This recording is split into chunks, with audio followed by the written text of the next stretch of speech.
নমস্কাৰ বন্ধুসকল, মই হিৰেণ। আজি মই আপোনালোকক এই ভিডিঅ'টোৰ জৰিয়তে এই 2024 বৰ্ষৰ মাৰ্চ মাহটোত মীন ৰাশি ব্যক্তিসকলৰ কেনেদৰে পাৰ হ'ব তাৰে সম্পূৰ্ণ বিৱৰণ মই আপোনালোকক এই ভিডিঅ'টোৰ জৰিয়তে আগবঢ়াইছোঁ। প্ৰথমে মোৰ চেনেলটো আপোনালোকে ছাবস্ক্ৰাইব কৰি ল'ব, যাতে মোৰ পিছৰ ভিডিঅ'বিলাক আপোনালোকে সহজে লাভ কৰিব পাৰে। লগতে মোৰ ভিডিঅ' যদি ভাল লাগে তেন্তে লাইক আৰু শ্বেয়াৰ কৰিব, কমেণ্ট কৰি আপোনালোকৰ মনৰ ভাৱ প্ৰকাশ কৰিব। এতিয়া মূল বিষয়লৈ।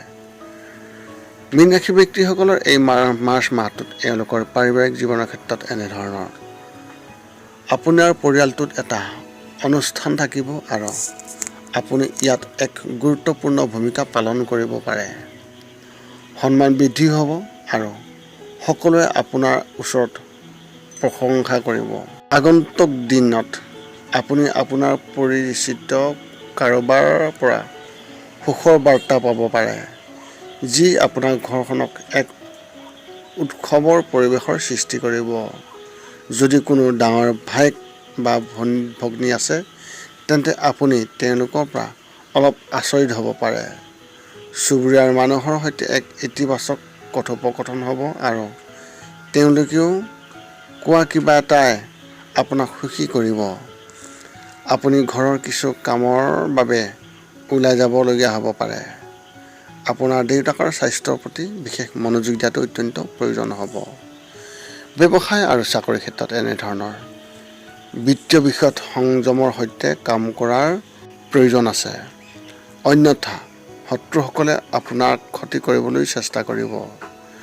যদি আপুনি ক'ৰবাত টকা বিনিয়োগ কৰিছে, তেন্তে আপুনি তাৰ পৰা লাভান্বিত হ'ব, কিন্তু তাৰ বাবে আপুনি ধৈৰ্য সহকাৰে কাম কৰিব লাগিব।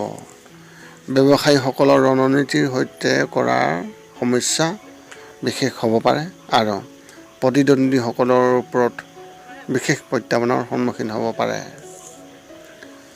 চৰকাৰী কৰ্মচাৰীসকলে তেওঁলোকৰ জ্যেষ্ঠসকলৰ সৈতে সমন্বয় বজাই ৰাখিব লাগে, অন্যথা তেওঁলোকে আপোনাৰ ওপৰত খং কৰিব পাৰে।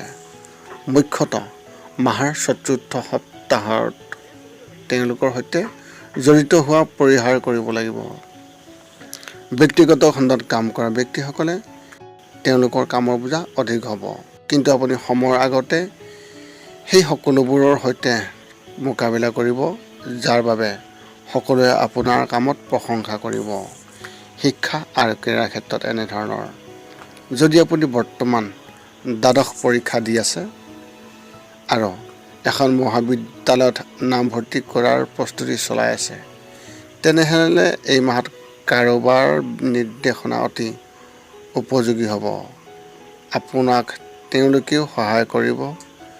বিদ্যালয়ৰ শিক্ষাৰ্থীসকল তেওঁলোকৰ পঢ়া-শুনাত গম্ভীৰ হ'ব আৰু তেওঁলোকে যিকোনো দৃঢ় সিদ্ধান্ত ল'ব পাৰে। চৰকাৰী পৰীক্ষাৰ বাবে প্ৰস্তুতি চলাই থকা শিক্ষাৰ্থীসকলে তেওঁলোকৰ সহপাঠীৰ সৈতে যোগাযোগত থাকিব লাগে। তেওঁলোকে কিবা এটা ভাগ বতৰা কৰিব, যিটো ভৱিষ্যতে আপোনাৰ বাবে লাভজনক হ'ব। উচ্চ শিক্ষা লাভ কৰা শিক্ষাৰ্থীসকলৰ এই বছৰটোৰ এটা স্বাভাৱিক মাহ বুলি আশা কৰা হৈছে। প্ৰেমৰ ক্ষেত্ৰত এনেধৰণৰ। যদি আপোনাৰ প্ৰেমিক কেইদিনমানত আপোনাৰ ওপৰত খং কৰি আছে, তেন্তে এই মাহত পৰিস্থিতিটো নিয়ন্ত্ৰণ কৰা হ'ব। যদি তেওঁলোকৰ ওপৰত কোনো সন্দেহ আছিল বা যিকোনো বিষয়ে পাৰ্থক্য আছিল, তেনেহ'লে এই মাহত সেইটো নাথাকিব। এনে পৰিস্থিতিত আপুনি সংযমৰ সৈতে কাম কৰা উচিত আৰু সেইবোৰ আপুনিও বুজিবলৈ চেষ্টা কৰা উচিত, যি প্ৰেম বৃদ্ধি কৰিব। বিবাহিত লোকসকলৰ তেওঁলোকৰ পত্নীৰ প্ৰতি কোমল মনোভাৱ থাকিব আৰু তেওঁলোকৰ সৈতে বাহিৰলৈ যোৱা বা কিবা এটা নতুন পৰিকল্পনা কৰাৰ কথা ভাবিব পাৰে। বিবাহৰ বাবে অপেক্ষা কৰি থকা ব্যক্তিসকলৰ তেওঁলোকৰ সম্পৰ্কৰ বিষয়টো অন্তিম পৰ্যায়ত উপনীত হ'ব পাৰে। মাহটোৰ শেষ সপ্তাহটো সম্পৰ্ক নিৰ্দিষ্ট কৰিব পাৰে। স্বাস্থ্যৰ ক্ষেত্ৰত এনেধৰণৰ।